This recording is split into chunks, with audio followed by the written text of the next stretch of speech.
We're talking about The Magicians, Season 3, Episode 5. Cue the intro.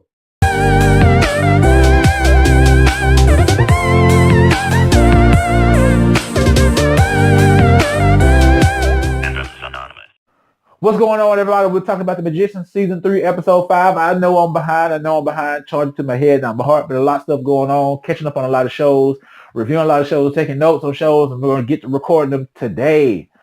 Whew! It's hard work being a YouTuber, everybody. Alice has the key. We start off, Alice has the key, and Penny has Penny tagging along with her. She took the key to Katie so she could see Penny. Now, you know, Katie tried to overdose, so they put her in a little rehab hospital or whatnot. Katie was able to talk to Penny about him not being dead. She was very angry about him being the reason that she's in rehab because she kind of went crazy because of him. Margot and Tick are working on a plan to kill the Fairy Queen.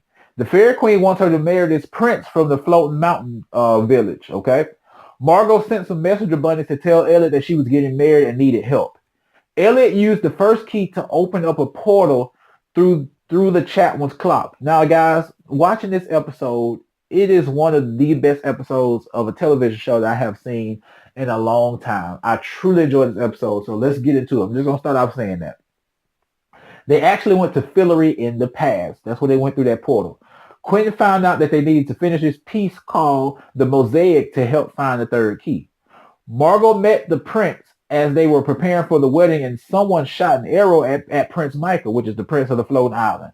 She blamed it on the Lorians and locked up the Prince of Lorien. They locked him up. Black guy that she screwed early in the season.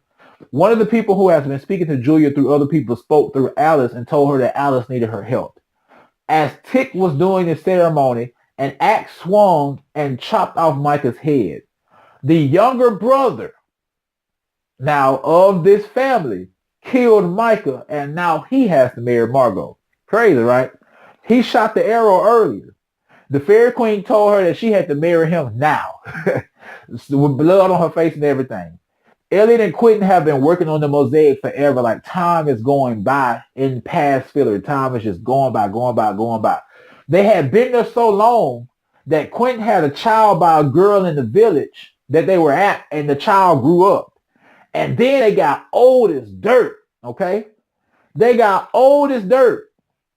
Elliot died. They old as dirt. Quentin's son that he had in this other timeline or this other past life, he ends up going off on his own little mission or whatever. Quentin would end up digging around and end up finding a gold piece of the puzzle. He put it in the middle and the key came out. He had been there for so long that they both got old. He had a baby by this woman. The child got old. The wife died. Elliot died, and it was nobody but him left. It was so sad. It was beautiful and sad at the same time. I truly enjoyed it. Let's move on. Jane Chatwin ended up appearing. Apparently, she tried to do it before, but he fixed it before she got there. Jane said that she needed the key, which would help her create time loops that she was making. So it's like now they're stuck there. So Quentin had the key arranged to be sent to Margot on her wedding day from the past through Jane Chatwin. He wrote a letter telling her that they died and she needed to go see Jane to get the key.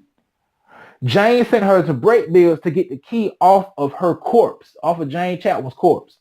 She came just in time before they went into the clock again because everything was starting to start over through the time loop. We find out that Alice really wants to be able to do magic again. She feels like she just can't just live in life without being able to do magic. Julia says she feels like her magic is the residue from when Our Lady Underground restored her shade.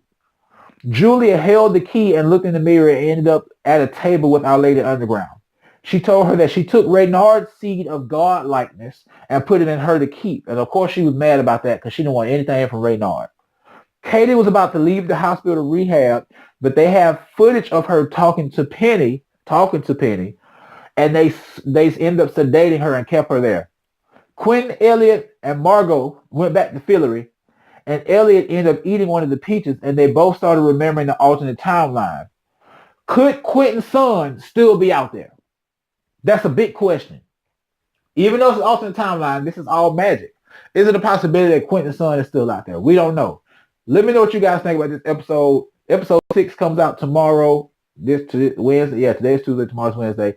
Definitely going to be excited to watch it. Again, let me know what you guys think. We'll see you guys in another video.